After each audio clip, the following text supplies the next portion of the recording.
Maro ireo olona no nisafidiny nivaritra nandritra ny fankalazana sy ny fahatsiarovana 7 Martsa androany toy ny Tetsy Beoririka sy ny Tetsy Analakely sy ny manodidina. Andro ny 7 Martsa natokana ho fankalazana ny fahatsiarovana ny tolondreo mahery fo. Samy mahafantatra izany avokoa ireo malagasy. Fahatsiarovana andreo olona taloha ny tolona ho an'ny firenena. Fankalazana fa 7 Martsa dia fitiavan-tanin-drazana sy fahatsiarovana ny adiny ireo ray aman-dreny taloha tamin'ny 47. 9 Martsa ve tsy fankalazana le tamin'ny Bekotromarona tamin'ny 47.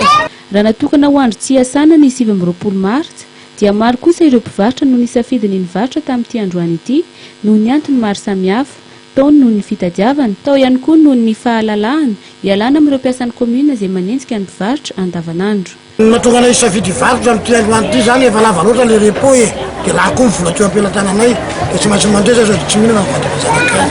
Amin'izao tsy inona ny voay afaka mivatra fa tsy dia misy fivoizana. Nalalaka kosa ny fifamoivoizana teto Andrenivohitra tamin'ity androany ity.